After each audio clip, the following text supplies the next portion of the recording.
أعوذ بالله من الشيطان الرجيم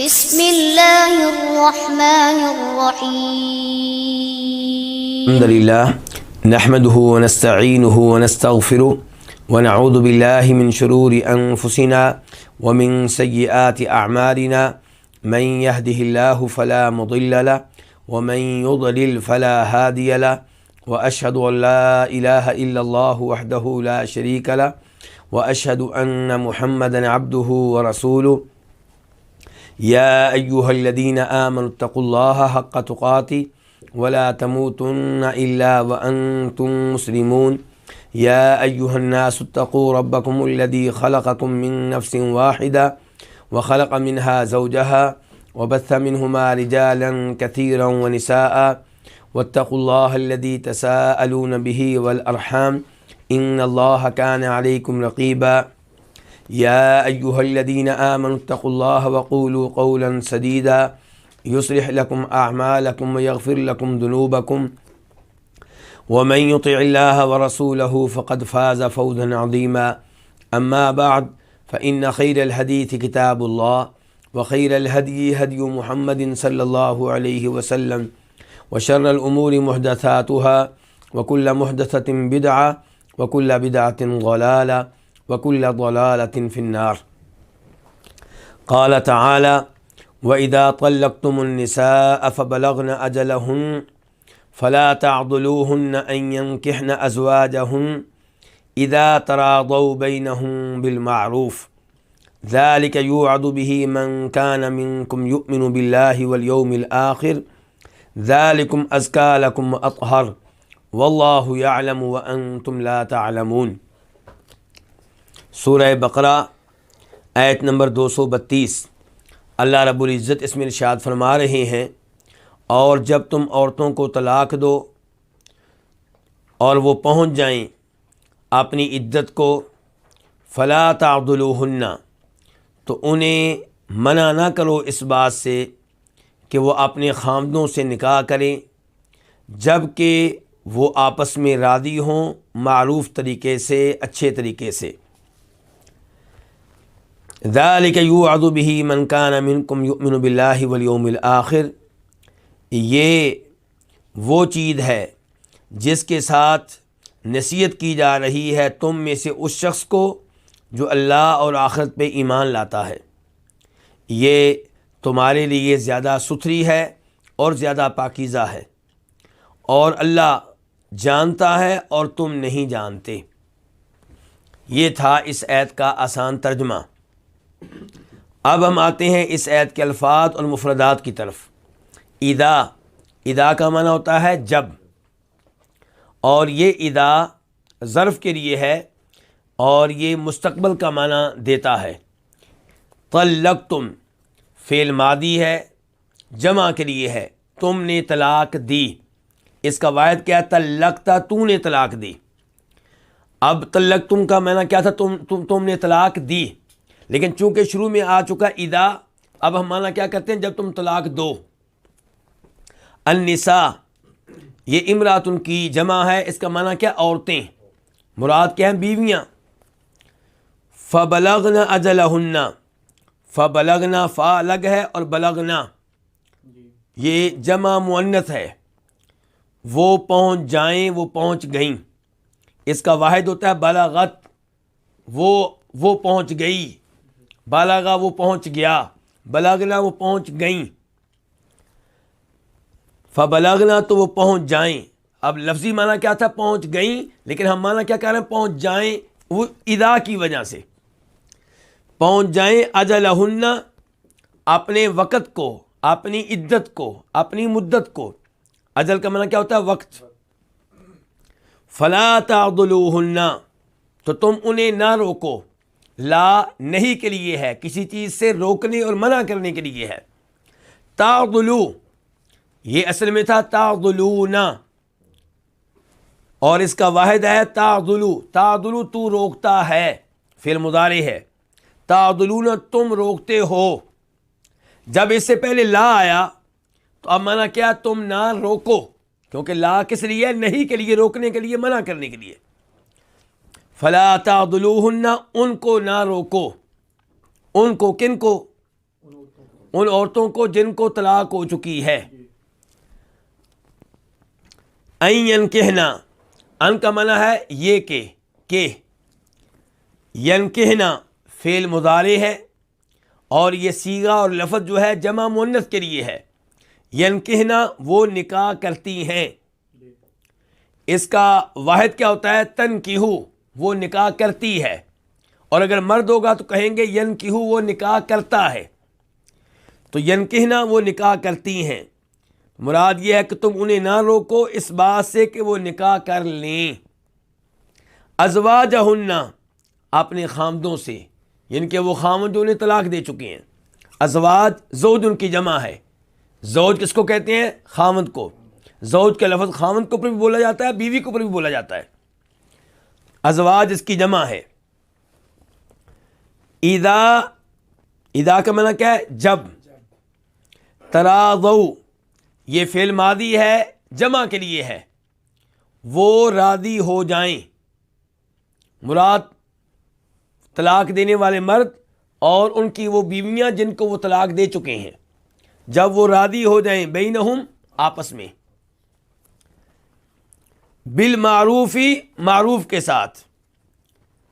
راضی ہو جائیں آپس میں معروف کے ساتھ، اچھے طریقے کے ساتھ، یعنی کہ ایسے طریقے کے ساتھ جس پہ شریعت کو اعتراض نہ ہو. ذالک یوعظ بہ من کان منکم یؤمن باللہ والیوم الآخر. اب ہم آتے ہیں ان الفاظ کی تفسیر کی طرف، اور تفسیر بیان کرتے ہوئے میں ان الفاظ کا اور اس آیت کا شان نزول بیان کرنا چاہوں گا کہ یہ الفاظ، یہ آیت کس مناسبت سے نازل ہوئی، کس موقع پہ نازل ہوئی. امام بخاری رحمہ اللہ روایت کرتے ہیں معقل بن یسار رضی اللہ تعالیٰ عنہ سے کہ میں نے اپنی بہن کا نکاح ایک آدمی سے کیا، شادی ہو گئی. اس آدمی نے میری بہن کو طلاق دے دی. عدت کے ایام گزر گئے، اس نے رجوع نہیں کیا. اس کے بعد میرے پاس آیا اور کہا کہ میں تمہاری بہن سے دوبارہ شادی کرنا چاہتا ہوں، دوبارہ نکاح کرنا چاہتا ہوں. معقل بن یسار کہتے ہیں مجھے اس کے اوپر بڑا غصہ آیا. میں نے کہا کہ میں نے اپنی بہن کا تم سے نکاح کر کے تمہیں عزت دی، تم نے اس کے بدلے میں کیا کیا کہ میری بہن کو طلاق دے دی، اور عدت کے ایام گزر گئے، تم نے رجوع نہیں کیا. اللہ کی قسم اب میری بہن، اس سے تمہارا نکاح نہیں ہو سکے گا، تمہاری شادی نہیں ہو سکے گی، ایسا میں کام نہیں کروں گا. معقل بن یسار کہتے ہیں اس موقع پہ نبی علیہ الصلوۃ والسلام پہ یہ آیت نازل ہوئی، یہ الفاظ نازل ہوئے. اللہ تعالی نے کہا فلا تعضلوہن ان ینکحن ازواجہن، یعنی کہ جب کسی عورت کو طلاق ہو جائے، عدت کے ایام گزر جائیں، عدت کے ایام گزرنے کے بعد اس کا خامد اس سے نیا نکاح کرنا چاہے اور لڑکی بھی راضی ہو تو انہیں نکاح کرنے سے نہ روکو، اس میں رکاوٹ نہ بنو. اور بات آگے بڑھانے سے پہلے یہ بتا دوں کہ جو ہی آیت نازل ہوئی، معقل بن یسار نے کہا بالکل میں اپنی بہن کا نکاح اور اس کی شادی اس آدمی سے کروں گا.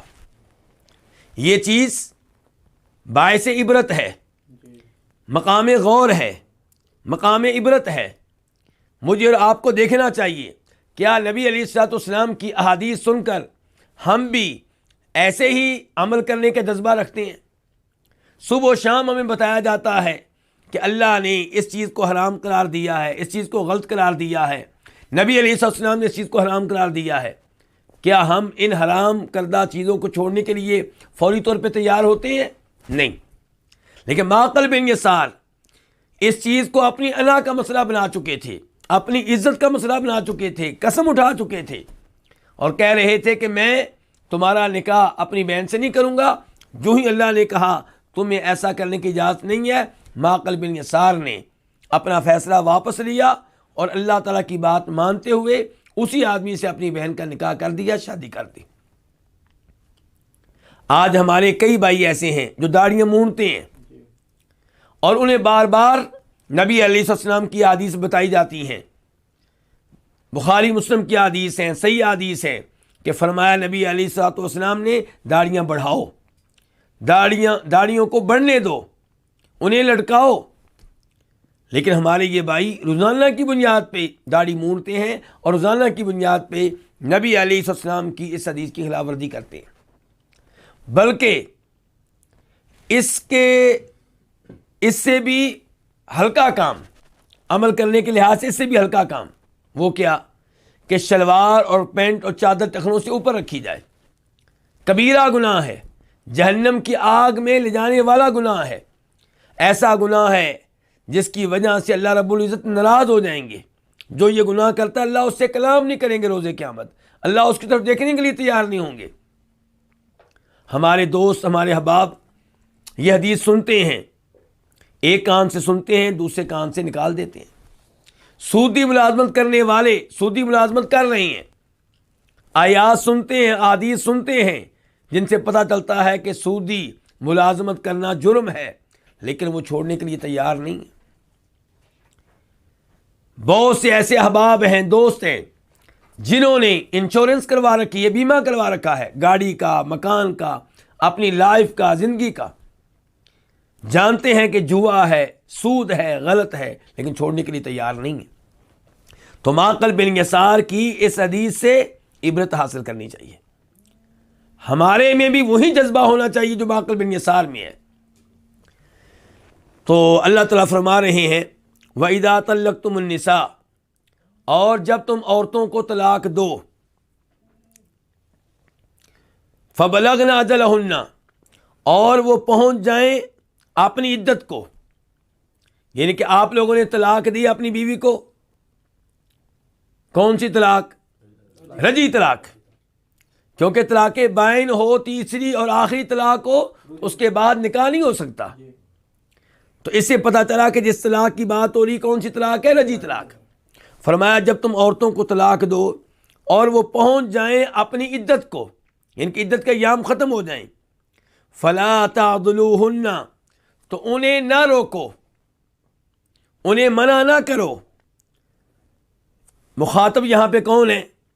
لڑکی کے ولی، لڑکی کا باپ، لڑکی کا بھائی، لڑکی کا چچا، ان کو کہا گیا ہے کہ انہیں نہ روکو، این کہنا اس بات سے کہ وہ نکاح کر لیں ازواجہن، اپنے خامدوں سے، اذا تراضوا بینہم بالمعروف، جب کہ وہ آپس میں راضی ہوں معروف طریقے سے۔ یہاں پہ اللہ نے مخاطب کن کو کیا ہے؟ لڑکی کے ولی کو، اولیاء کو۔ اس سے پتہ چلا کہ لڑکی اپنے ولی کے بغیر، اس کی اجازت کے بغیر نکاح نہیں کر سکتی۔ لڑکی کا نکاح کون کرے گا؟ اس کا باپ۔ اس کا باپ نہیں ہے، اس کا دادا۔ اس کا باپ دادا نہیں ہے، اس کا بڑا بھائی کرے گا۔ وہ نہیں ہے، اس کا چچا کرے گا۔ تو ولی کے بغیر لڑکی کا نکاح کر لینا غلط ہے۔ بلکہ ابو داؤد شریف کی حدیث ہے، صحیح حدیث ہے، فرماتے ہیں نبی صلی اللہ علیہ وسلم لا نکاح الا بولی، کہ لڑکی کا نکاح ولی کے بغیر درست نہیں ہے، یعنی کہ یہ نکاح شرعی نکاح نہیں ہے۔ اور یہی کچھ معلوم ہوتا ہے اللہ رب العزت کے دیگر فرامین سے بھی۔ اور امام بخاری نے صحیح بخاری میں اس آیت سے یہی مسئلہ اخذ کیا ہے۔ کون سا مسئلہ؟ کہ لڑکی کا نکاح اس کے ولی کے بغیر نہیں ہوگا۔ فلا تعضلوہن، کیونکہ اللہ نے یہاں پہ مخاطب کیا لڑکی کے اولیاء کو۔ اگر لڑکی کا نکاح اس کے ولی کے بغیر درست ہوتا تو اللہ تعالیٰ کہتے تم کون ہوتے ہو روکنے والے، تمہارا تعلق کیا ہے اس مسئلے سے؟ لیکن اللہ نے یہ نہیں کہا۔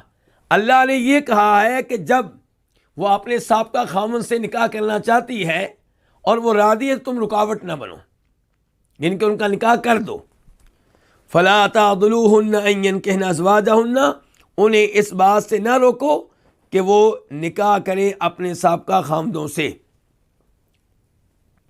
اذا تراضوا بینہم بالمعروف، شرط کیا ہے؟ جب وہ آپس میں کیا ہوں؟ راضی ہوں۔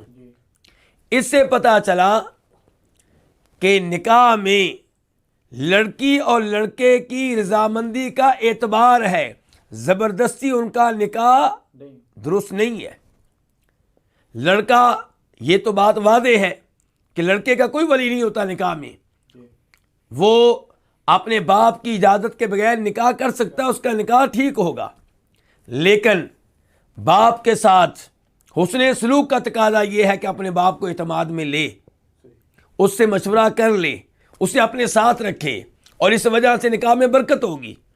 لیکن اگر کوئی بیٹا باپ کو کراس کر کے نکاح کر لیتا ہے تو شرعی لحاظ سے اس کا نکاح درست ہے، غلط نہیں ہے۔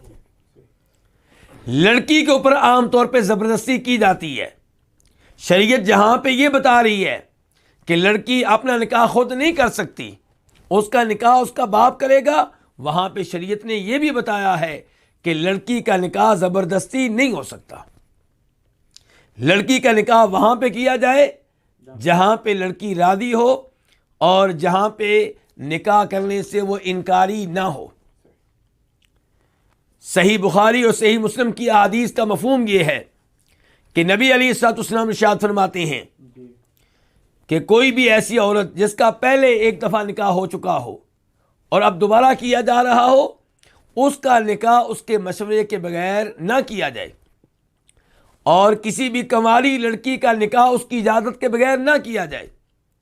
آپ علیہ الصلوۃ والسلام سے سوال ہوا کہ کنواری لڑکی سے اجازت کیسے لی جائے، کیونکہ صحابہ کرام جانتے ہیں کہ کنواری لڑکی شرم و حیا کی وجہ سے گفتگو نہیں کر پاتی۔ افسوس سے کہنا پڑتا ہے کہ آج ہماری بچیوں کو بے حیا اور بے شرم بنانے کی کوشش کی جا رہی ہے،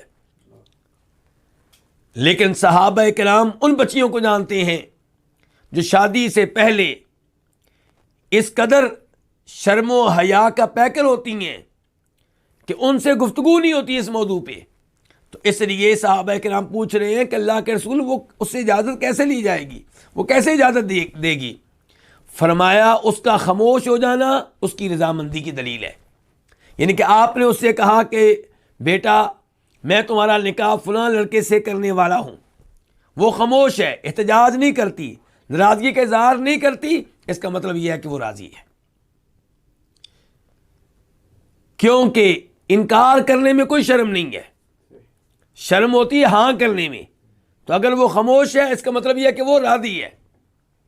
تو خلاصہ کلام یہ ہے کہ لڑکی کا نکاح وہاں پہ کیا جائے گا جہاں پہ وہ راضی ہو۔ تو پھر ولی کا کیا کردار ہے؟ ولی کا کردار یہ ہے کہ جب کبھی ولی یہ محسوس کرے، اس کا باپ یہ محسوس کرے، اس کا بڑا بھائی یہ محسوس کرے کہ جہاں پہ یہ نکاح کرنا چاہ رہی ہے وہ لڑکا ٹھیک نہیں ہے دین کے لحاظ سے یا اخلاق کے لحاظ سے، مثال کے طور پہ وہ قبروں کا پجاری ہے، وہ فوت شدگان کو مشکل کشا اور حاجت روا مانتا ہے، وہ فوت شدگان سے دعائیں کرنے کا قائل ہے، وہ بے نماز ہے، وہ کبیرہ گناہوں کا ارتکاب کرنے والا ہے، تو وہاں پہ ولی مداخلت کرے گا اور کہے گا کہ بیٹا وہاں پہ میں تمہارا نکاح نہیں کروں گا۔ یہ تھا دین کا مسئلہ، اور کبھی مسئلہ اخلاق کا ہوگا۔ اخلاق کا مسئلہ کیا ہو سکتا ہے؟ باپ دیکھتا ہے کہ لڑکا آوارہ ہے، اس کی بیٹھک اچھی نہیں ہے، یا یہ بہت جلدی غصے میں آ جاتا ہے، ایک دو لوگوں کو پہلے قتل کر چکا ہے، تو اس قسم کے مسائل ہیں، تو وہاں پہ بھی باپ رکاوٹ بن سکتا ہے۔ لیکن بلا وجہ باپ رکاوٹ بنے تو یہ درست نہیں ہے۔ تو اللہ تعالیٰ کہہ رہے ہیں فَلَا تَعْضُلُوهُنَّ، انہیں نہ روکو اس بات سے کہ وہ نکاح کریں ازواجہن، اپنے خامدوں سے۔ اللہ نے سابقہ خامد کے اوپر خامد کا لفظ بولا ہے کیونکہ ماضی کے اعتبار سے، گزرے ہوئے زمانے کے اعتبار سے وہ خامد ہے۔ اذا تراضوا بینہم، جب کہ وہ آپس میں راضی ہوں، بالمعروف، معروف طریقے سے۔ اس سے پتہ چلا کہ اگر غیر معروف طریقے سے، غیر شرعی طریقے سے وہ راضی ہیں تو وہاں پہ ولی رکاوٹ بن سکتا ہے، بلکہ اس کو رکاوٹ بننا چاہیے۔ مثال کے طور پہ ایک مثال اور دینا چاہوں گا. لڑکی یونیورسٹی میں پڑھتی رہی ہے اور کوئی لڑکا اسے پسند آ گیا ہے, اس کے ساتھ نکاح کرنا چاہتی ہے. باپ نے معلوم کروا لیا کہ لڑکا ملحد ہے, اللہ کے وجود کا منکر ہے, دین کا مذاق اڑانے والا ہے, علماء کا مذاق اڑانے والا ہے, نماز کا مذاق اڑانے والا ہے, داڑھی کا مذاق اڑانے والا ہے. تو یہاں پہ ولی پہ واجب ہے, باپ پہ واجب ہے کہ رکاوٹ بنے اور اس کا نکاح اس لڑکے کے ساتھ نہ ہونے دے, کیونکہ وہاں پہ نکاح ہو گیا تو اس لڑکی کی دنیا بھی تباہ و برباد ہو جائے گی, آخرت بھی تباہ و برباد ہو جائے گی.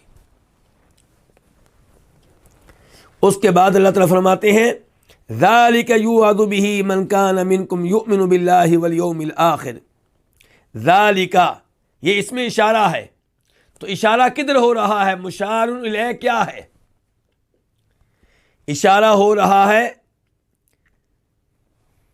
ولی کے رکاوٹ بننے کی طرف, کہ ولی کا رکاوٹ بننا ممنوع ہے.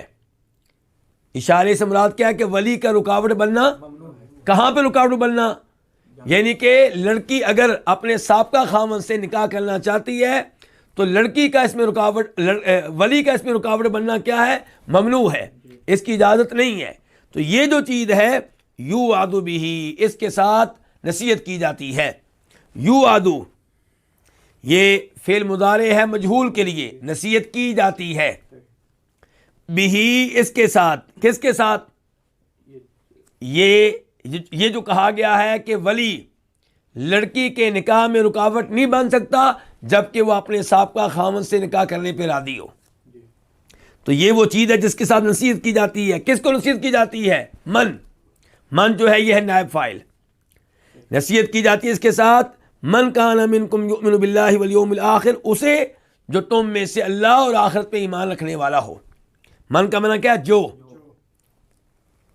من کانا جو ہو, منکم تم میں سے, یؤمن ایمان رکھتا, منکم یہ دو لفظ ہیں. من کا معنی کیا ہوتا ہے؟ سے. کم کا معنی تم میں سے. یؤمن فعل مضارع ہے واحد کے لیے, ایمان رکھتا ہے, ایمان رکھتا ہو. باللہ کس پہ؟ اللہ تعالیٰ پہ. والیوم الآخر اور روز آخرت پہ. اللہ رب العزت یہاں پہ یہ کہہ رہے ہیں کہ یہ جو ہم نے نصیحت کی ہے, یہ ہم نے نصیحت اس کو کی ہے, یہ چیز نصیحت ہے اس کے لیے جس کا اللہ پہ ایمان ہے اور آخرت پہ ایمان ہے. یعنی کہ ہماری اس نصیحت سے فائدہ وہ اٹھائے گا, ہماری اس نصیحت پہ عمل وہ کرے گا جس کا صحیح معنوں میں اللہ اور آخرت پہ ایمان ہوگا. معقل بن یسار کا صحیح معنوں میں اللہ پہ ایمان تھا, آخرت پہ ایمان تھا, اللہ سے ڈرنے والے تھے, آخرت کی فکر تھی کہ اللہ کے سامنے پیش ہونا ہے, اللہ کو کیا جواب دوں گا. اس لیے فوری طور پہ یہ سن کے کہا کہ میں اپنی بہن کا نکاح اسی آدمی سے کرتا ہوں. تو اللہ تعالیٰ کہہ رہے ہیں ہماری یہ نصیحت اسی پہ سر انداز ہوگی جو صحیح معنوں میں ایمان لانے والا ہوگا. اس سے پتہ چلا کہ اللہ پہ ایمان لانے کا تقاضا یہ ہوتا ہے, آخرت پہ ایمان لانے کا نتیجہ یہ ہوتا ہے کہ انسان اللہ کے ہر آرڈر کو مان لیتا ہے, جس چیز کے کرنے کا اللہ حکم دے اسے اپنا لیتا ہے, اس پہ عمل پیرا ہو جاتا ہے, اسے بجا لاتا ہے, اور جس چیز سے اللہ منع کرے اس سے دور بھاگتا ہے, اس کے قریب نہیں جاتا. یہ تقاضا کس کا ہے؟ ایمان کا. کہ اگر آپ واقعی اللہ پہ ایمان لاتے ہیں, واقعی آخرت پہ ایمان لاتے ہیں, تو اللہ تعالیٰ کے ان آرڈرز کو فوری طور پہ مان لیں. اس کے بعد اللہ تعالیٰ فرماتے ہیں ذالکم ازکیٰ لکم واطہر. یہ کیا؟ یہ لڑکی کے نکاح میں رکاوٹ نہ بننا جبکہ وہ اپنے سابقہ خاوند سے نکاح کرنے پہ راضی ہو. فرمایا ذالکم ازکیٰ لکم, یہ تمہارے لیے زیادہ صاف ستھرا واطہر اور زیادہ پاکیزہ ہے. اس سے کیا ہوگا؟ جب آپ لڑکی اور لڑکے کو آپس میں نکاح کرنے دیں گے تو فائدہ کیا ہوگا؟ معاشرہ پاکیزہ رہے گا. کس سے؟ بدکاری سے. ورنہ ہو سکتا ہے کہ وہ چوری چھپے ملنے کی کوشش کرے. تو اس چیز کی وجہ سے معاشرے میں پاکیزگی پیدا ہوگی, لوگ گناہوں سے دور رہیں گے اور معاشرہ صاف ستھرا ہوگا, عمدہ ہوگا.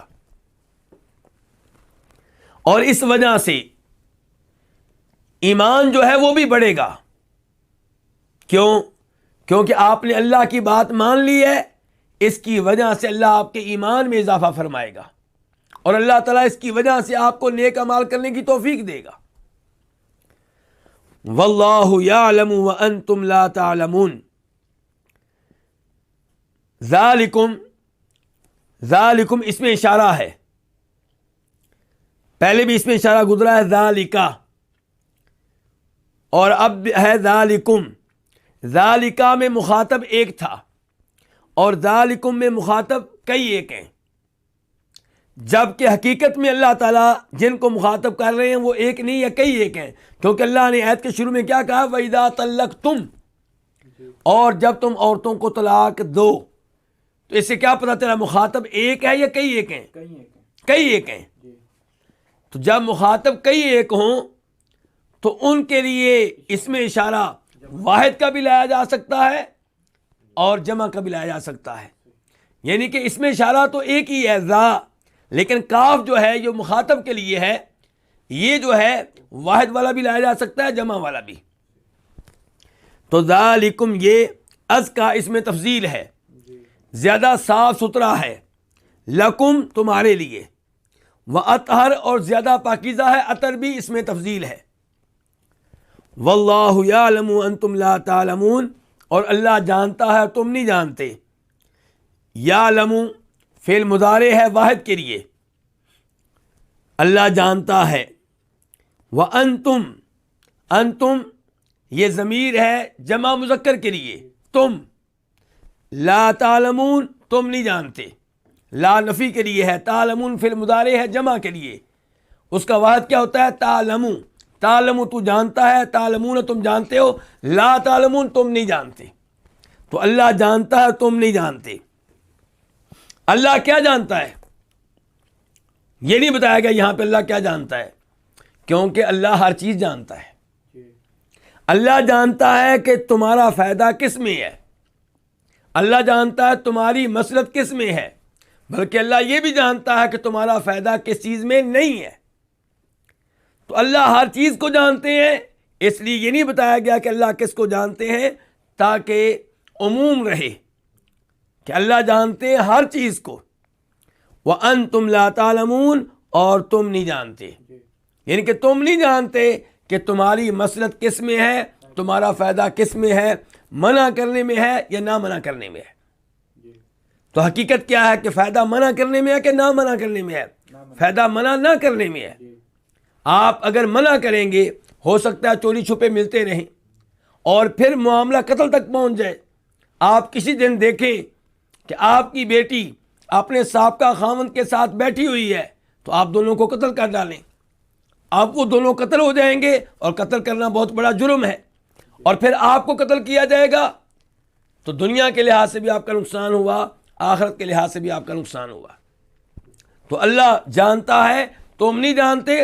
جب تم نہیں جانتے تو پھر اللہ تعالیٰ کے کسی بھی آرڈر پہ اعتراض نہ کیا کرو.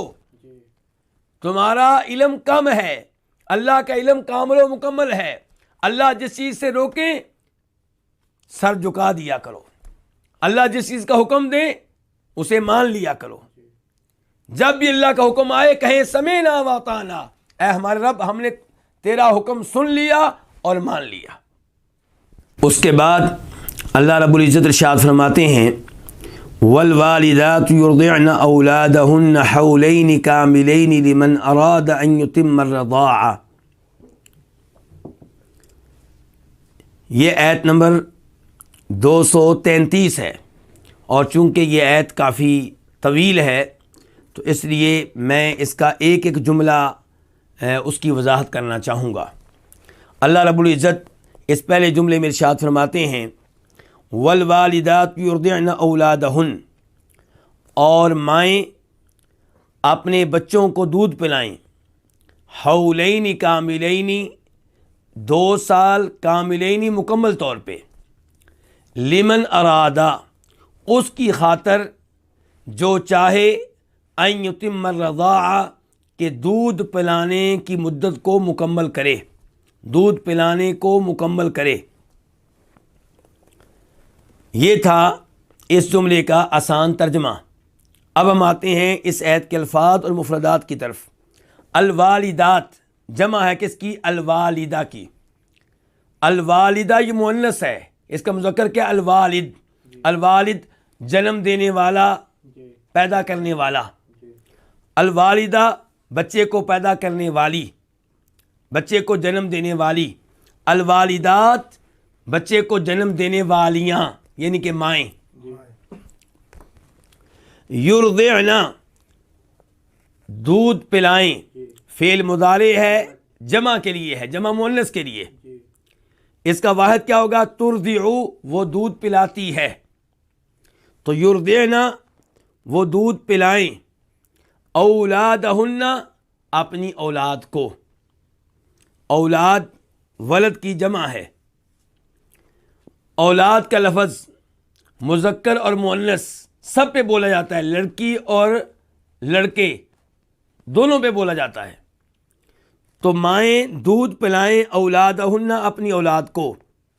اور یہاں پہ آپ ایک بات نوٹ کریں گے کہ یہ جملہ اصل میں خبریہ ہے، اور میں اس کا جو معنی کر رہا ہوں وہ خبر والا نہیں ہے، یعنی کہ اس کا حقیقی معنی یوں بنتا ہے کہ مائیں اپنے بچوں کو دودھ پلاتی ہیں، یعنی کہ خبر دی جا رہی ہے، بات بتائی جا رہی ہے، لیکن معنی میں کیا کر رہا ہوں کہ مائیں اپنے بچوں کو دودھ پلائیں، آرڈر۔ تو یہاں پہ یہ جملہ خبریہ آرڈر کے معنی میں ہے، اور ایسا کئی بار ہوتا ہے۔ مثال کے طور پہ ہم نے آیت پڑھی تھی، اللہ تعالیٰ فرماتے ہیں والمطلقات یتربصن بانفسہن ثلاثۃ قروء، یہ آیت نمبر 228 ہے کہ وہ عورتیں جنہیں طلاق ہو جائے وہ اپنے آپ کو انتظار میں رکھیں 3 حیض تک۔ وہاں پہ بھی جملہ خبریہ ہے لیکن معنی امر کا ہے، آرڈر کا ہے، اور یہاں پہ بھی ایسا ہی ہے۔ والوالدات یرضعن اولادہن حولین 2 سال، تثنیہ ہے، واحد کیا؟ حول 1 سال، حولین 2 سال، کاملین مکمل، یعنی کہ 2 سال سے مراد 2 سال ہے، 24 مہینے ہیں، 23 مہینے مراد نہیں ہے، 23.5 مہینے مراد نہیں ہے، کتنے مراد ہیں؟ مکمل 2 سال 24 مہینے۔ لمن اس شخص کی خاطر، اس شخص کے لیے۔ لمن کا تعلق ہے یرضعن، یعنی کہ وہ دودھ پلائیں، لمن اس شخص کے لیے۔ من کا معنی کیا ہے؟ جو۔ لمن 2 لفظ ہیں، لام کے لیے کے واسطے، اور من کا معنی جو۔ لمن ارادہ جو چاہے، ارادہ فعل ماضی ہے واحد کے لیے، جو چاہے، ان یتما کہ وہ مکمل کرے، ان کا معنی کیا؟ کہ یتما مکمل کرے، یتما فعل مضارع ہے واحد کے لیے، اصل میں تھا یتمو وہ مکمل کرتا ہے، اتما اس نے مکمل کیا فعل ماضی، یتمو وہ مکمل کرتا ہے فعل مضارع، میم کے اوپر پیش تھی، لیکن یہاں پہ میم کے اوپر زبر ہے یہ ان کی وجہ سے۔ تو اس شخص کے لیے جو چاہے ان یتما کے مکمل کرے، الرضاع دودھ پلانے کو۔ الرضاع یہ مصدر ہے، یہ کیا ہے؟ مصدر۔ تو اس کا معنی کیا ہوتا ہے؟ دودھ پلانا۔ تو اب ہم آتے ہیں اس آیت کی تفسیر کی طرف۔ اللہ تعالیٰ کہہ رہے ہیں کہ مائیں اپنے بچوں کو دودھ پلائیں۔ اس سے پتہ چلا کہ ماں پہ واجب ہے کہ اپنے بچے کو اپنا دودھ پلائے۔ اس بارے میں ایک حدیث آپ کے سامنے رکھنا چاہوں گا۔ اس حدیث کو امام ابن خزیمہ اپنی صحیح میں، امام ابن حبان اپنی صحیح میں، اور امام حاکم المستدرک میں روایت کرتے ہیں۔ حدیث کے راوی جناب ابو امامہ باہلی رضی اللہ تعالی عنہ ہیں۔ حدیث کے مطابق نبی علیہ الصلوۃ والسلام نے خواب دیکھا، اور خواب میں آپ نے دیکھا کہ کئی ایسی عورتیں ہیں جن کے پستانوں کو، چھاتیوں کو سانپ نوچ رہے ہیں۔ تو نبی علیہ السلام نے پوچھا کہ ان عورتوں کا جرم کیا ہے، ان عورتوں کے ساتھ ایسا سلوک کیوں ہو رہا ہے؟ تو جواب آیا، یہ وہ عورتیں ہیں جو اپنے بچوں کو دودھ پلانے سے انکار کر دیا کرتی تھیں۔ تو اس آیت سے اور اس حدیث سے کیا پتہ چلا کہ ہر ماں پہ واجب ہے کہ اپنے بچے کو اپنا دودھ پلائے، لیکن اگر میاں بیوی اس بات پہ راضی ہو جائیں، اتفاق کر لیں کہ اس بچے کو کوئی اور عورت دودھ پلائے گی یا کسی عورت کے دودھ کی بجائے متبادل دودھ پلا دیا جائے گا، گائے کا، بھینس کا، بکری کا، اور بچے کو اس سے کوئی نقصان نہ ہو، تو پھر ماں پہ اس بچے کو دودھ پلانا واجب نہیں ہے۔ اور اس چیز کے دلائل میں ایک دلیل یہ پیش کی جا سکتی ہے کہ ہم سب جانتے ہیں کہ نبی علیہ الصلوۃ والسلام اور مکہ کے دیگر بچوں کو مکہ سے باہر دیگر قبائل میں بھیج دیا جاتا تھا تاکہ وہاں پہ بچے گاؤں کی عورتوں کا دودھ پئیں اور ادھر پلے بڑھیں۔ خود نبی علیہ الصلوۃ والسلام کے ساتھ بھی ایسا کیا گیا۔ تو اس سے کیا پتا چلا کہ ایسا کرنا جائز ہے۔ اگر ایسا کرنا غلط ہوتا تو نبی علیہ الصلوۃ والسلام اس سے صاف صاف منع کر دیتے۔ تو عورت پہ اپنے بچے کو دودھ پلانا کب واجب ہے، کب ضروری ہے، کب نہ پلائے تو گنہگار ہوگی؟ جب بچے کا دودھ، بچے کا انحصار ماں کے دودھ پہ ہو، ماں کے علاوہ کسی اور کا دودھ وہ پینے کے لیے تیار نہ ہو، یا کسی اور کا دودھ اس کے لیے نقصان دہ ہو۔ لیکن جب کوئی اور دودھ پلانا ممکن ہے اور میاں بیوی اس پہ راضی ہیں، تو پھر ماں پہ اپنے بچے کو دودھ پلانا واجب نہیں ہے، لیکن افضل تب بھی یہی ہے کہ اپنے بچے کو دودھ پلائے، کیونکہ ہم سب جانتے ہیں کہ ماں کا دودھ بچے کے لیے سب سے بہتر ہے۔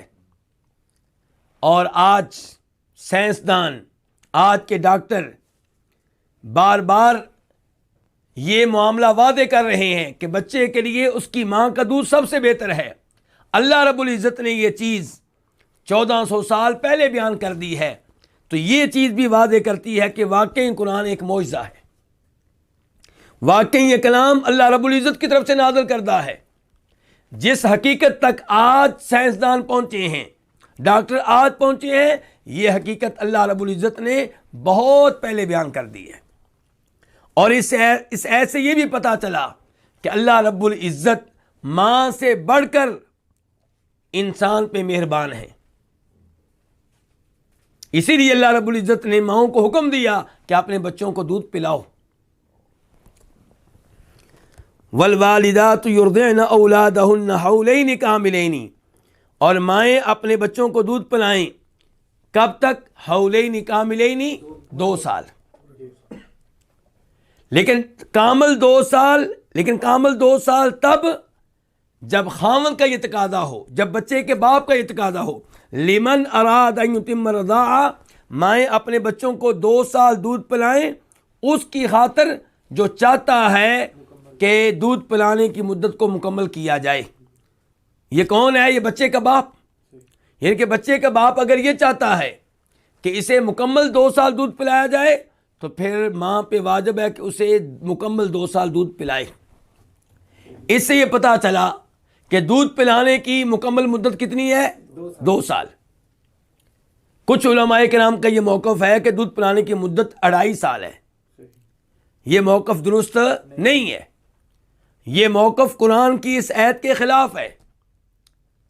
جنہوں نے 2.5 سال قرار دیا ہے ان میں سے ایک امام ابو حنیفہ رحمہ اللہ ہیں، اور ان کے دلائل میں سورہ احقاف کی یہ آیت ہے کہ وَحَمْلُهُ وَفِصَالُهُ 30 شہرا۔ اللہ تعالیٰ فرماتے ہیں کہ بچے کا بطور حمل ماں کے پیٹ میں رہنا اور اس کا دودھ پینا، اس کی مدت کتنی ہے؟ 30 مہینے۔ 30 مہینے کتنے بنتے ہیں؟ 2.5 سال۔ تو اس آیت کو دلیل بنایا گیا ہے کہ دودھ پینے کی مکمل مدت کتنی ہے؟ 2.5 سال۔ جب کہ اس عید پہ غور کیا جائے تو نتیجہ یہ نکلے گا کہ بچے کی دودھ پینے کی مدت 2 سال ہے، 2.5 سال نہیں ہے، کیونکہ اللہ نے کہا ہے کہ حمل اور دودھ پینا اس کے کتنے مہینے بنتے ہیں؟ 30 مہینے، 2.5 سال۔ اس کا مطلب یہ ہے کہ بچہ بطور حمل اور بطور دودھ پینا اس میں کتنا عرصہ لے گا؟ 2.5 سال لے گا۔ تو بچے کے بطور حمل رہنے کی کم از کم مدت کتنی ہے؟ 6 مہینے۔ 6 مہینے سے پہلے بچہ پیدا نہیں ہوتا، کم از کم وہ ماں کے پیٹ میں 6 مہینے لیتا ہے، تو 6 مہینے تو اس کے ہو گئے حمل ہونے کے، اور باقی کتنے بچے؟ 2 سال 24 مہینے۔ تو وہ عید بھی اس عید کے مطابق ہے۔ خلاصہ کلام یہ ہے کہ صحیح بات یہ ہے کہ دودھ پلانے کی کامل اور مکمل مدت کتنی ہے؟ 2 سال۔ 2.5 سال والا موقف درست نہیں ہے۔ یہاں پہ اس امر کی وضاحت کر دینا بھی مناسب رہے گا کہ اگر کوئی ماں یہ سمجھے کہ میں اپنے بچے کو 2 سال سے زیادہ دودھ پلاؤں تو اس میں کوئی حرج نہیں ہے۔ یہ 2 سال جو کامل مدت ہے، یہ وہ مدت ہے جس کا شریعت میں اعتبار ہے۔ اگر میاں بیوی میں جھگڑا ہوتا ہے، بیوی کہتی ہے کہ میں 1 سال دودھ پلاؤں گی، خاوند کہتا ہے نہیں 2 سال، تو اللہ نے وہ مدت مقرر کر دی ہے، وہ کتنی ہے؟ 2 سال۔ لیکن اگر خوشی سے ماں چاہتی ہے کہ میں 2 سال سے زیادہ پلاؤں تو اس میں کوئی حرج نہیں ہے، جیسا کہ یہ واضح ہوتا ہے امام قرطبی کے کلام سے، اور امام ابن تیمیہ نے بھی یہی کچھ لکھا ہے، کہا ہے، اور امام ابن القیم رحمہ اللہ کا بھی یہی موقف ہے۔ حولین کاملین، اللہ رب العزت نے کہا ہے 2 سال مکمل، تو یہ رضاعت کی مدت ہے۔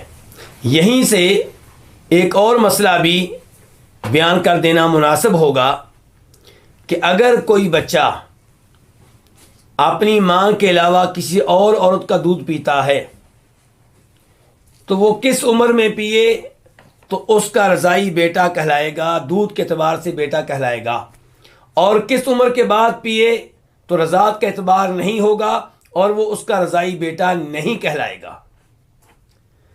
تو شریعت نے اس بارے میں جو حد بیان کی ہے وہ 2 سال کی ہے۔ اگر کوئی بچہ کسی عورت کا دودھ پیتا ہے اور بچے کی عمر ہے 1 مہینہ، 2 مہینے، 6 مہینے، 1 سال، 1.5 سال، 2 سال یا 2 سال سے کم، تو اس عمر میں جس عورت کا 5 بار دودھ پیے گا مختلف اوقات میں، 1 بار پیا جی بھر کر پی لیا، پھر کبھی پیا دوسری بار، پھر تیسری بار، پھر چوتھی بار، پھر 5ویں بار، 5 بار جس عورت کا اس انداز سے دودھ پیے گا اس کا رضاعی بیٹا کہلائے گا۔ اب اس بچے کا اس عورت سے نکاح نہیں ہو سکے گا کیونکہ اس کی ماں بن گئی، اس کی بیٹیوں سے اس کا نکاح نہیں ہو سکے گا کیونکہ اس کی بہنیں بن گئی دودھ کے اعتبار سے۔ لیکن اگر کوئی بچہ 2 سال کے بعد کسی عورت کا دودھ پیتا ہے تو کیا اس کا رضاعی بیٹا کہلائے گا؟ تو یہی وہ اختلاف تھا جو پہلے بیان کر چکے ہیں کہ رضاعت کی مدت کتنی ہے، 2 سال ہے یا 2.5 سال ہے۔ تو ہم نے کیا کہا تھا کہ قرآن کی آیت بتا رہی ہے 2 سال۔ تو اگر کوئی بچہ 2 سال کے بعد کسی عورت کا دودھ پیتا ہے، چاہے 5 بار پی لے چاہے 10 بار پی لے، وہ اس کا رضاعی بیٹا نہیں کہلائے گا۔ یہاں پہ علماء کرام میں کچھ اختلاف ہے، اس کی وضاحت کر دوں کیونکہ اسی اختلاف کے اعتبار سے ہمارے معاشرے میں بھی لوگوں میں اختلاف پایا جاتا ہے۔ ام المومنین عائشہ رضی اللہ عنہ کا یہ موقف تھا کہ کسی بھی عمر میں کوئی کسی عورت کا دودھ پیے گا تو اس کا رضاعی بیٹا بن جائے گا، یعنی کہ رضاعت کا اعتبار ہوگا۔ اس لیے ام المؤمنین عائشہ جب یہ چاہتی کہ یہ تابی میرے پاس آ سکتا ہے، مجھ سے علم لے سکتا ہے اور درمیان میں پردے کو رکاوٹ نہیں بننا چاہیے، تو وہ اپنی کسی بھتیجی سے کہتی یا اپنی کسی بانجی سے کہتی کہ اس کو دودھ پلا دو، اپنا اس کو دودھ پلا دو، تو جب وہ بانجی یا بھتیجی دودھ پلا دیتی تو اس آدمی کا ام المؤمنین عائشہ سے بھی رضائی طور پہ رشتہ قائم ہو جاتا. جی تو پھر ام المؤمنین عائشہ اسے دین کے احکام بتاتی، نبی علیہ السلام کی احادیث بتاتی اور درمیان میں پردہ رکاوٹ نہ ہوتا. لیکن دیگر امہات المؤمنین، دیگر ہماری مائیں، ان کا موقف یہ تھا کہ جو بڑی عمر کا ہے اس کی رضاعت کا، اس کے دودھ پی لینے کا کوئی اعتبار نہیں ہے. وہ کسی عورت کا دودھ پی لے تو اس کا رضائی بیٹا نہیں بنے گا. جی تو ان کا موقف سیدہ عائشہ کے موقف کے بالکل خلاف ہے. جی وہ لوگ جو بڑی عمر کے آدمی کے دودھ پینے کی رضاعت کا اعتبار کرتے ہیں، ان کی دلیل کیا ہے؟ سیدہ عائشہ کی دلیل کیا ہے؟ دلیل وہ حدیث ہے جسے امام مسلم وغیرہ روایت کرتے ہیں کہ ابو حذیفہ رضی اللہ تعالی عنہ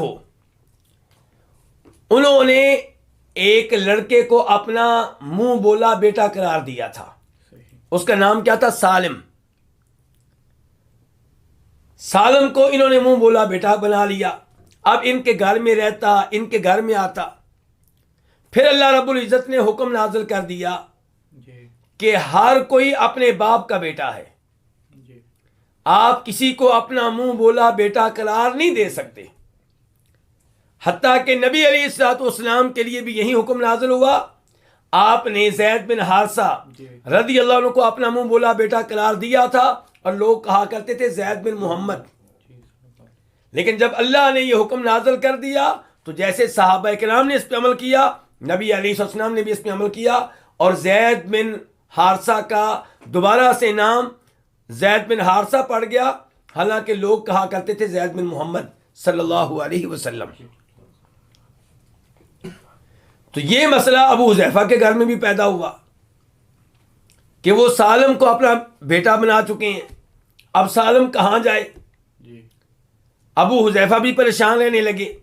تو جناب ابو حذیفہ کی وائف، ان کی بیگم نبی علیہ السلام کے پاس آتی ہیں، کہتی ہیں اللہ کے رسول ہمارے گھر میں یہ مسئلہ پیدا ہو چکا ہے. سالم بڑی عمر کا ہے اور ابو حذیفہ محسوس کرتے ہیں اس کے گھر میں آنے کو. تو نبی علیہ السلام نے فرمایا کہ تم سالم کو اپنا دودھ پلا دو. وہ کہنے لگے اللہ کے رسول سالم بڑی عمر کا ہے. فرمایا میں جانتا ہوں بڑی عمر کا ہے، تم اس کو دودھ پلا دو. تو یہ دودھ کیسے پلایا گیا ہوگا؟ علماء کرام لکھتے ہیں کہ یہ دودھ کسی برتن کے ذریعے پلایا گیا ہوگا. جی یعنی کہ ابو حذیفہ کی وائف نے یہ دودھ نکالا ہوگا کسی برتن میں اور سالم کو پلا دیا گیا ہوگا اور سالم ان کا منہ بولا، ان کا رضائی بیٹا بن گیا اور اب ان کے گھر میں آنے کے سلسلے میں کوئی اشکال باقی نہ رہا، کوئی اعتراض باقی نہ رہا. تو سیدہ عائشہ کا موقف یہ تھا کہ دیکھیں یہاں پہ سالم نے بڑی عمر میں دودھ پیا ہے اور ان کے دودھ کو معتبر مانا گیا ہے، ان کی رضاعت کو معتبر مانا گیا ہے. دیگر صحابہ کرام اور دیگر امہات المومنین کی رائے کیا ہے کہ بڑی عمر میں دودھ پی بھی لے تو کوئی بیٹا نہیں بنے گا، اس رضاعت کا اعتبار نہیں ہوگا. اب اس بارے میں راجح موقف کیا ہے؟ راجح موقف وہ ہے جو شیخ الاسلام ابن تیمیہ رحمہ اللہ نے اختیار کیا ہے. وہ کہتے ہیں کہ دونوں اقوال کو لے کر چلیں. ادھر بھی احادیث ہیں، ادھر بھی احادیث ہیں. ایک طرف وہ حدیث ہے جو کہتی ہے کہ اسی رضاعت کا اعتبار ہے جو 2 سال کی عمر میں ہو. اسی رضاعت کا اعتبار ہے جو اس عمر میں ہو جس عمر میں دودھ پینے والا دودھ پیے تو وہ دودھ اس کی بھوک کو مٹاتی ہے، وہ دودھ اس کی بھوک کو مٹاتا ہے. اس عمر میں دودھ پئیں تو دودھ ہڈیوں کو مضبوط کرتا ہے، دودھ انتڑیوں کو پھاڑتا ہے، دودھ خون بناتا ہے. اور یہ کب ہوتا ہے؟ جب بچہ 2 سال سے کم عمر کا ہو. جی جب بچہ 2 سال سے زیادہ عمر کا ہو چکا ہو تو پھر اس کا خون بنتا ہے, اس کی ہڈیاں مضبوط ہوتی ہیں. کس سے؟ کھانے سے, دیگر خوراک سے. تو ایک طرف یہ موقف ہو گیا 2 سال کا, اور ایک طرف موقف یہ ہے کہ بڑی عمر میں بھی دودھ پئیں تو رضاعت کا اعتبار ہوگا. ابن تیمیہ رحمہ اللہ کہتے ہیں دونوں طرف احادیث ہیں اور دونوں طرف احادیث درست ہیں. دونوں کو جمع کر کے ایک نیا موقف آپ اپنا لیں. وہ کیا کہ اعتبار ہے اس رضاعت کا جو 2 سال یا 2 سال سے کم عمر میں پیا جائے. لیکن اگر کبھی کسی جگہ وہ صورتحال پیدا ہو جائے جو صورتحال پیدا ہوئی تھی ابو حذیفہ کے گھر میں, تو پھر بڑی عمر کی رضاعت کا بھی اعتبار ہوگا. ابو حذیفہ نے جب سالم کو منہ بولا بیٹا قرار دیا, تب منہ بولا بیٹا بنانا جرم نہیں تھا, غلط نہیں تھا. تو آج بھی اگر کوئی کسی کو منہ بولا بیٹا بنا لیتا ہے اور وہ اس وقت غیر مسلم ہے, کافر ہے, مسلمان نہیں ہے, بعد میں مسلمان ہوا ہے, یا اس کو مسئلے کا علم نہیں تھا, اور وہ بچہ جسے منہ بولا بیٹا قرار دیا گیا ہے اس کا اپنا کوئی گھر نہیں ہے, وہ کہاں جائے اس کا کوئی ٹھکانہ نہیں ہے, جیسا کہ سالم کا مسئلہ تھا, تو وہاں پہ ہم کہیں گے کہ اگر یہ بچہ گھر والی کا دودھ پی لے چاہے بڑی عمر کا ہے تو اس کی رضاعت کا اعتبار ہوگا. ورنہ عام طور پہ بڑی عمر کا کوئی آدمی کسی بھی عورت کا دودھ پیے تو اس رضاعت کا اعتبار نہیں ہے, وہ اس کا بیٹا نہیں بنے گا. یہاں پہ 2 واقعات بھی آپ کے سامنے رکھنا چاہوں گا جن واقعات کی وجہ سے بہت سے اشکالات کا ازالہ ہوگا. پہلے نمبر پہ امام مالک روایت کرتے ہیں اپنی کتاب موطا میں جناب عبداللہ بن دینار سے. عبداللہ بن دینار کہتے ہیں کہ عبداللہ بن عمر فرماتے ہیں رضی اللہ تعالیٰ عنہما کہ جناب عمر فاروق کے پاس ایک آدمی آیا. اس نے کہا کہ میری ایک لونڈی ہے جی جس سے میں تعلق قائم کیا کرتا ہوں. میری وائف نے میری عدم موجودگی میں اس کو اپنا دودھ پلا دیا ہے تاکہ میں اس سے تعلق قائم نہ کر سکوں. جب وائف نے اس کو دودھ پلا دیا اور وہ بڑی عمر کی ہے لونڈی, تو وائف یہ سمجھتی ہے کہ اب یہ میری دودھ پینے کے لحاظ سے رضاعت کے اعتبار سے کیا بن گئی, بیٹی بن گئی. تو میرے خاوند کے لیے اب جائز نہیں ہے کہ میری بیٹی سے تعلق قائم کرے, جمع کرے. صحیح. تو یہ عمر فاروق سے کہہ رہے ہیں کہ میں گھر میں آیا اور اس سے تعلق قائم کرنے کا ارادہ کیا تو میری بیوی نے کیا, خبردار اس کو میں دودھ پلا چکی ہوں. تو جناب عمر فاروق نے کہا کہ اپنی اس بیوی کو سزا دو, اور یہ جو لونڈی ہے یہ اب بھی تمہاری لونڈی ہے, تم اس سے تعلق قائم کر سکتے ہو, کیونکہ اس رضاعت کا اعتبار ہے جو چھوٹی عمر میں ہو, تمہاری لونڈی تو بڑی عمر کی ہے. صحیح. دوسرے نمبر پہ امام عبدالرزاق اپنی کتاب المصنف میں روایت کرتے ہیں صحیح. کہ ایک آدمی آتا ہے ابو موسیٰ اشعری کے پاس رضی اللہ تعالیٰ عنہ, کہتا ہے کہ میری بیوی کا دودھ نہیں آ رہا تھا, تو میں نے اپنی بیوی کے پستان کو منہ میں ڈالا اور چوسنے لگا تاکہ دودھ نکلے. صحیح. یعنی کہ وہ چاہتا تھا کہ اس کے بچے کے لیے دودھ شروع ہو, اور دودھ شروع نہیں ہو رہا, تو اس لیے خامد نے اس کام میں مداخلت کی, بچے کے باپ نے مداخلت کی, اور اس نے اپنی بیوی کے پستان منہ میں ڈال لیے تاکہ دودھ نکلے. وہ چوستا رہا, زور لگاتا رہا. تو کہتے ہیں کہ دودھ آ گیا. اب دودھ خامد کے منہ میں جا چکا ہے. تو ابو موسیٰ اشعری سے مسئلہ پوچھا جا رہا ہے کہ بتائیں ہمارا کیا بنے گا. انہوں نے کہا کہ تمہاری بیوی تمہارے اوپر حرام ہو گئی ہے, تم نے اس کا دودھ پی لیا ہے, بھی الفاظ دیگر تم اس کے کیا بن گئے ہو, بیٹے بن گئے ہو. تو بعد میں یہ کیس پہنچا جناب عبداللہ بن مسعود کے پاس تو انہوں نے فتویٰ دیا کہ اس رضاعت کا اعتبار ہوتا ہے جو چھوٹی عمر میں ہو. بڑی عمر میں جو رضاعت ہے، جو دودھ پینا، اس کا اعتبار نہیں ہے. تو ابو موسیٰ اشعری نے اپنے فتوے سے رجوع کر لیا، اپنے قول سے رجوع کر لیا اور عبداللہ بن مسعود کے موقف کو اپنا لیا. تو ان دو واقعات سے بھی یہ پتہ چلا کہ عام طور پہ بڑی عمر کی رضاعت کا کوئی اعتبار نہیں ہے. بڑی عمر میں کوئی کسی عورت کا دودھ پی لیتا ہے تو اس کا بچہ نہیں بنے گا. اور اس سے یہ پتہ چلا کہ اگر کبھی کوئی خامد اپنی بیوی کا دودھ پی لیتا ہے تو اس کا نکاح نہیں ٹوٹے گا، وہ اس کے اوپر حرام نہیں ہوگی.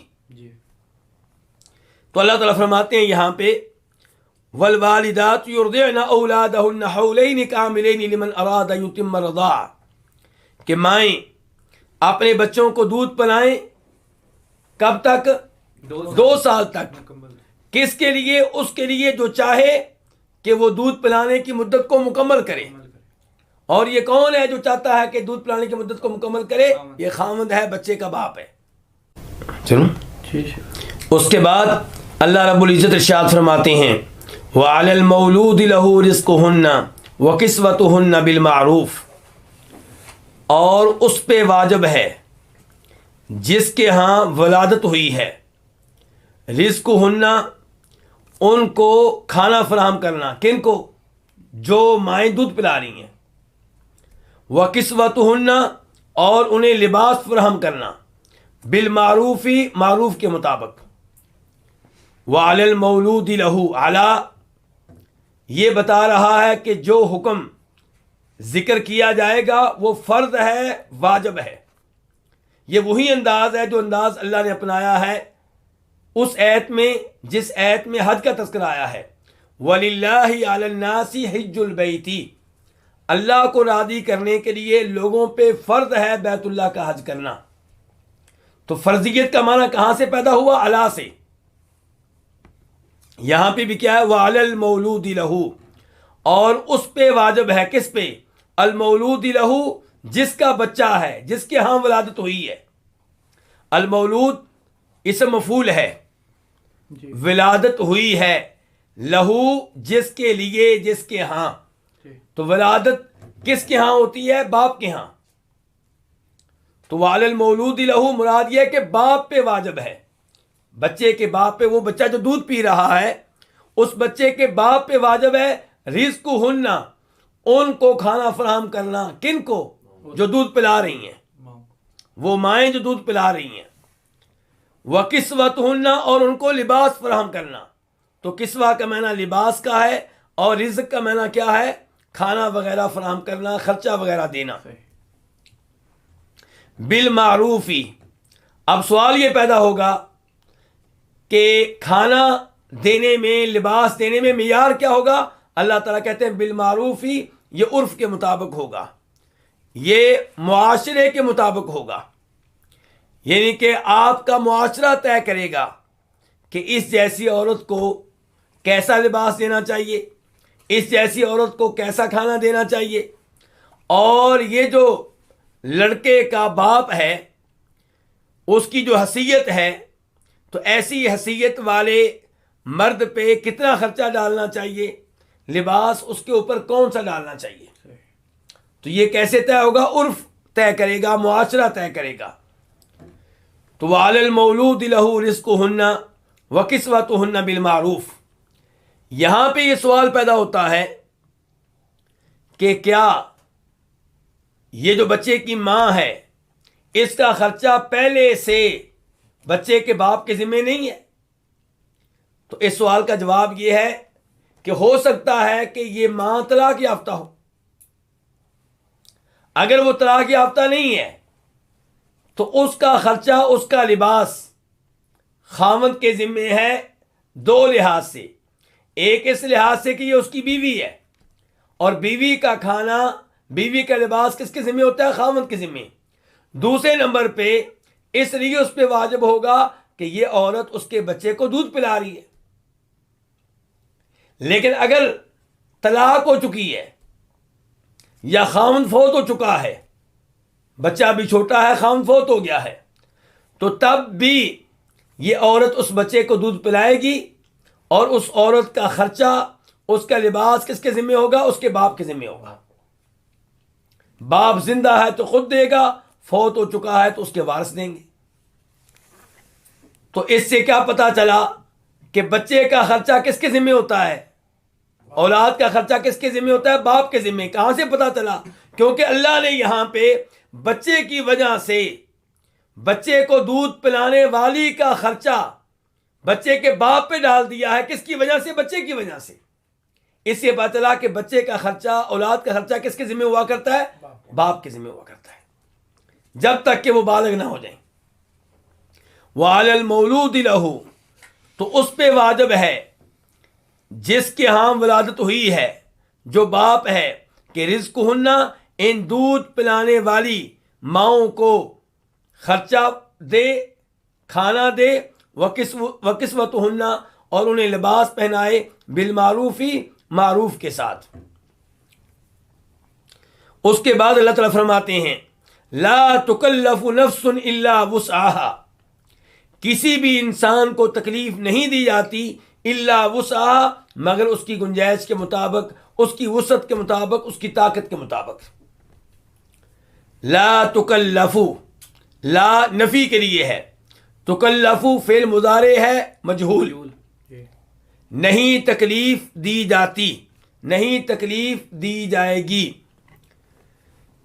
تو نفسن، کسی بھی نفس کو، کسی بھی انسان کو، کسی بھی جان کو، الا وسعہ، مگر اس کی وسعت کے مطابق۔ وسع کا معنی ہم کیا کہیں گے؟ وسعت، گنجائش، طاقت۔ وسعہ اس کی، کس کی؟ اس جان، اس انسان، یعنی کہ کوئی بھی انسان ہو، اللہ رب العزت اسے انہی امور کا پابند بناتے ہیں جن امور کی پابندی کو وہ برداشت کر سکتا ہے۔ اس سے پتا چلا کہ اللہ نے جس انسان پہ جو ذمہ داری ڈالی ہے، اس ذمہ داری کو وہ برداشت کر سکتا ہے، ادا کر سکتا ہے، کیونکہ اللہ تعالیٰ ظلم کرنے والے نہیں ہیں۔ اور اس جملے سے پتا چلا کہ اللہ تعالیٰ اپنے بندوں پہ مہربان ہیں، اللہ تعالیٰ رحمان و رحیم ہیں۔ اسی لیے اللہ تعالیٰ کسی بھی انسان پہ وہ بوجھ نہیں ڈالتے جس بوجھ کو ادا کرنے کی وہ استطاعت اور طاقت نہ رکھتا ہو۔ تو اللہ نے اگر ماں پہ بوجھ ڈالا ہے کہ بچے کو دودھ پلائے، تو اسی لیے ڈالا ہے کہ یہ بوجھ وہ برداشت کر سکتی ہے۔ اور اللہ تعالیٰ نے بچے کے باپ پہ یہ بوجھ ڈالا ہے کہ جو عورت، جو ماں اس بچے کو دودھ پلا رہی ہے، اسے کھانا فراہم کرو، لباس فراہم کرو، تو یہ بوجھ بھی اللہ تعالیٰ نے وہ ڈالا ہے جسے وہ ادا کر سکتا ہے، جسے وہ برداشت کر سکتا ہے۔ لا تضار والدۃ بولدها ولا مولود له بولدی، کسی بھی ماں کو تکلیف نہ دی جائے، نقصان نہ دیا جائے، بولدها اس کے بچے کی وجہ سے، ولا مولود له، اور نہ باپ کو تکلیف دی جائے، نقصان دیا جائے، بولدہ اس کے بچے کی وجہ سے۔ لا، یہ نہیں کے لیے ہے، منع کرنے کے لیے، روکنے کے لیے ہے۔ تضارا، یہ فعل مضارع ہے، مجہول کے لیے ہے اور مؤنث ہے۔ لا تضار والدہ، کہ نہ ضرر پہنچایا جائے، نہ نقصان دیا جائے، والدتن کسی بھی والدہ کو، کسی بھی ماں کو، بولدہا اس کی اولاد کی وجہ سے۔ تو با سبب کا معنی دے رہی ہے۔ ولد کس کو کہتے ہیں؟ اولاد کو، چاہے وہ لڑکا ہو چاہے وہ لڑکی ہو۔ جی تو کسی بھی ماں کو نقصان نہ دیا جائے، ضرر نہ دیا جائے، بولدہا اس کے بچے کی وجہ سے، اس کی بچی کی وجہ سے۔ ولا مولود لہ، اور نہ اس کو نقصان دیا جائے جس کے ہاں ولادت ہوئی ہے۔ مولود، ولادت ہوئی ہے، لہو جس کے ہاں، وہ کون ہوتا ہے جس کے ہاں ولادت ہوتی ہے؟ باپ۔ جی تو اس کو بھی نقصان نہ دیا جائے، نقصان نہ پہنچایا جائے، بولدہ اس کے بچے کی وجہ سے، اس کی بچی کی وجہ سے۔ ان الفاظ سے ایک تو یہ پتا چلا کہ بچہ کس کا ہوتا ہے؟ باپ کا. جی اسی لیے اللہ رب العزت یہ کہہ رہے ہیں کہ یہ ہے مولود اللہ، یہ ہے وہ جس کے ہاں ولادت ہو رہی ہے. تو بچہ باپ کا ہوتا ہے، بچی باپ کی ہوتی ہے. اور اسی وجہ سے جب بچے یا بچی کی ماں دودھ پلائے گی تو دودھ پلانے کی وجہ سے اس کو معاوضہ دیا جائے گا، اس کو کھانا فراہم کیا جائے گا، اس کو لباس دیا جائے گا. اور اگر بچہ ہوتا ہو ماں کا، اگر بچی ہوتی ہو ماں کی، تو پھر ماں لباس اور کھانے کی حقدار نہیں بن سکتی اس وجہ سے کہ دودھ پلا رہی ہے. پھر تو اس سے کہا جائے گا تمہارا بھی بچہ ہے، کیوں معاوضہ لے رہی ہو؟ تمہارا بھی بچہ ہے، کیوں کپڑے لے رہی ہو؟ چاہے تمہیں طلاق ہو چکی ہے لیکن بچہ تو تمہارا ہے.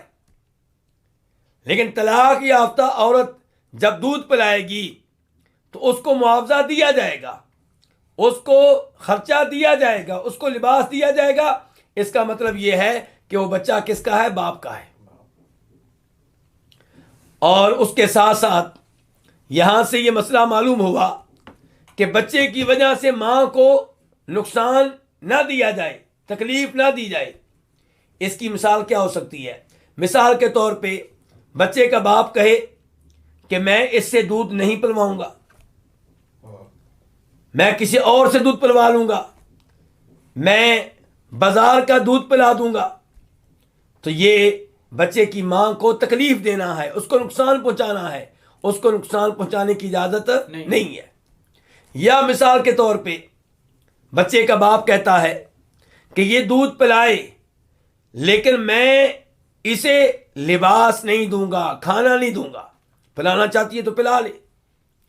تو شریعت کہتی ہے نہیں، لا تضار والدۃ بولدہا، کسی بھی ماں کو اس کے بچے کی وجہ سے تکلیف نہ دی جائے، نقصان نہ دیا جائے، ضرر نہ پہنچایا جائے.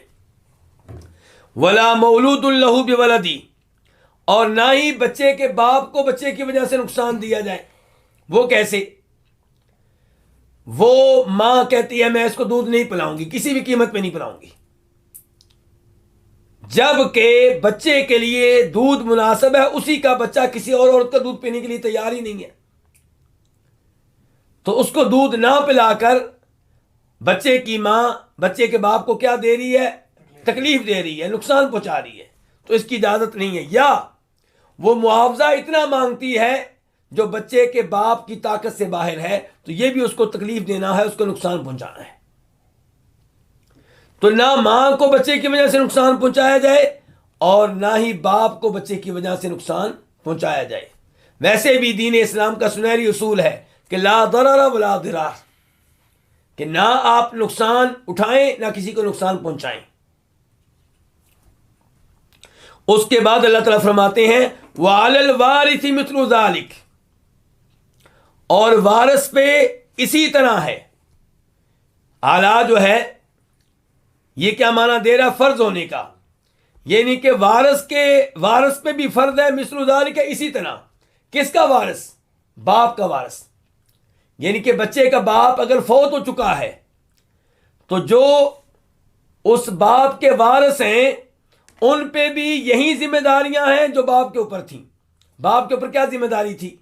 کہ دودھ پلانے والی ماں کو کھانا دے، لباس دے. یہی ذمہ داری اب کس کے اوپر عائد ہوگی؟ باپ کے وارث پہ. باپ کا وارث کون ہوگا؟ باپ کا وارث ہوگا مثال کے طور پہ باپ کا باپ، یعنی کہ بچے کا دادا. بیٹا. یا باپ کا وارث کون ہوگا؟ اس کے دیگر بیٹے. یہ تو بچہ چھوٹا ہے لیکن جو اس کے بھائی ہیں وہ وارث بنے ہیں اپنے باپ کے، تو ان پہ واجب ہوگا کہ اس عورت کو جو اس بچے کو دودھ پلا رہی ہے اور بچے کی ماں ہے لیکن اسے تو طلاق ہو چکی تھی، وہ تو وارثوں میں شامل نہیں ہے، تو اس لیے دودھ پلانے کی وجہ سے اسے معاوضہ دیا جائے گا، اسے خرچہ دیا جائے گا، اسے کھانا دیا جائے گا، اسے لباس دیا جائے گا. تو وعلی الوارث، اور اس کے وارث پہ، کس کے وارث پہ؟ باپ کے وارث پہ واجب ہے مثل ذالک، اسی طرح، یعنی کہ جو کچھ واجب تھا کس پہ؟ باپ پہ، وہی کچھ واجب ہوگا باپ کے وارثوں پہ. فَإِنْ أَرَادَا فِصَالًا عَنْ تَرَاضٍ مِّنْهُمَا وَتَشَاوُرٍ فَلَا جُنَاحَ عَلَيْهِمَا. میں معذرت چاہتا ہوں کہ درس لمبا ہو رہا ہے. انشاءاللہ کوشش کی جائے گی کہ درس کو محدود رکھا جائے 1 گھنٹے تک. لیکن اگر کبھی آیت کا کچھ حصہ باقی ہو اور گھنٹہ مکمل ہو جائے تو پھر مجبوری ہوگی کہ 1 گھنٹے سے زائد درس بھی جاری رکھا جائے. ورنہ عام طور پہ کوشش ہوگی کہ درس 1 گھنٹے سے 1 گھنٹہ ہو یا گھنٹے سے کم ہو. اللہ تعالیٰ فرماتے ہیں فَإِنْ أَرَادَا فِصَالًا عَنْ تَرَاضٍ مِّنْهُمَا وَتَشَاوُرٍ فَلَا جُنَاحَ عَلَيْهِمَا. پس اگر وہ چاہیں، کون؟ میاں بیوی، بچے کے ماں باپ. فَإِنْ أَرَادَا اگر وہ چاہیں، کیا چاہیں؟ فِصَالًا دودھ چھڑانا، عَنْ تَرَاضٍ مِّنْهُمَا آپس کی رضامندی سے، وَتَشَاوُرٍ اور باہمی مشورے سے، فَلَا جُنَاحَ عَلَيْهِمَا تو ان پہ کوئی گناہ نہیں ہے، ان پہ کوئی حرج نہیں ہے. فَإِنْ ان کا معنی کیا ہوتا ہے؟ اگر، یہ شرطیہ ہے. ارادہ یہ تثنیہ ہے، اس کا واحد کیا ہوتا ہے؟ ارادہ، اس نے ارادہ کیا. ارادہ ان دونوں نے ارادہ کیا، یعنی کہ اگر وہ دونوں ارادہ کریں. کون دونوں؟ بچے کے ماں باپ. کیا ارادہ کریں؟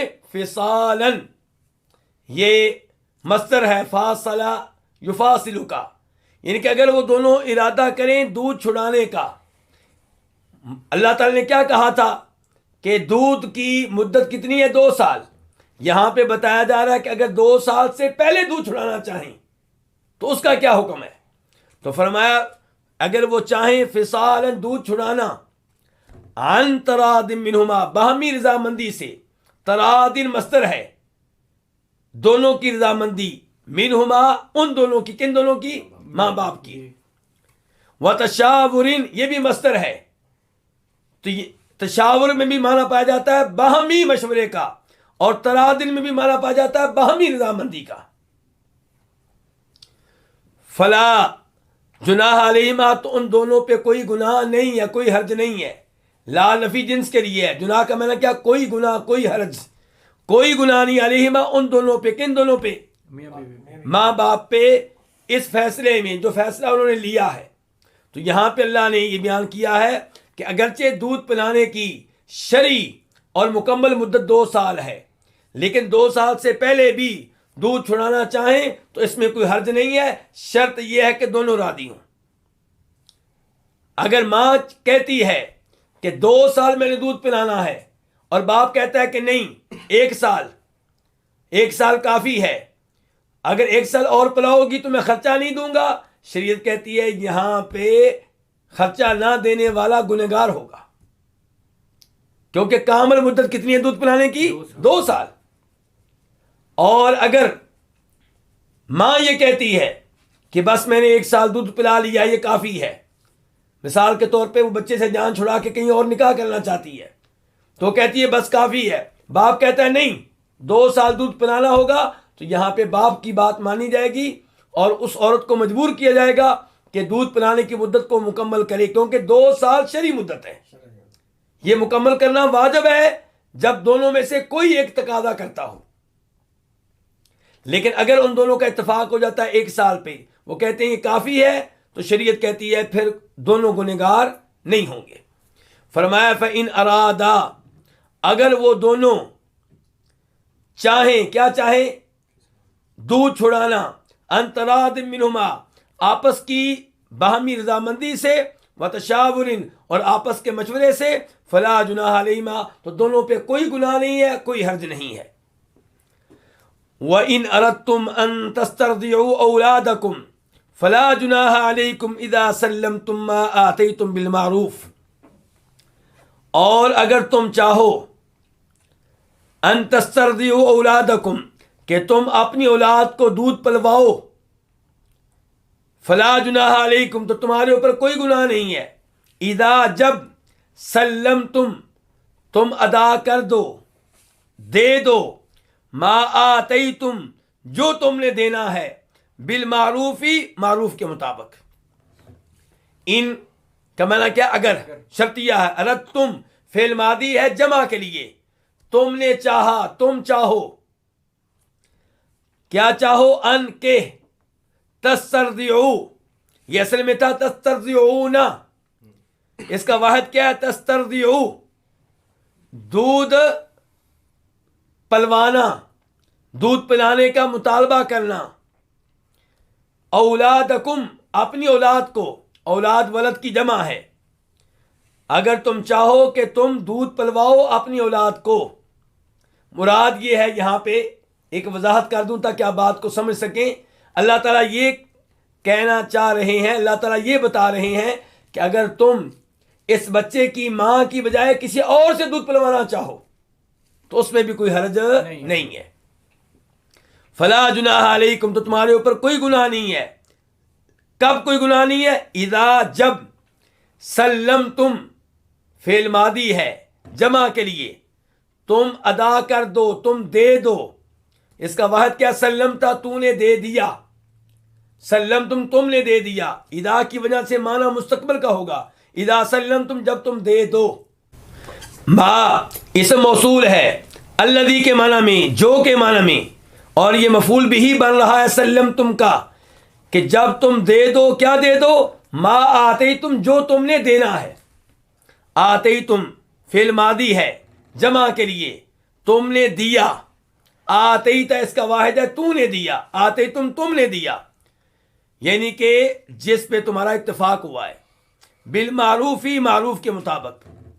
تو اس جملے کی تفسیر کیا ہے؟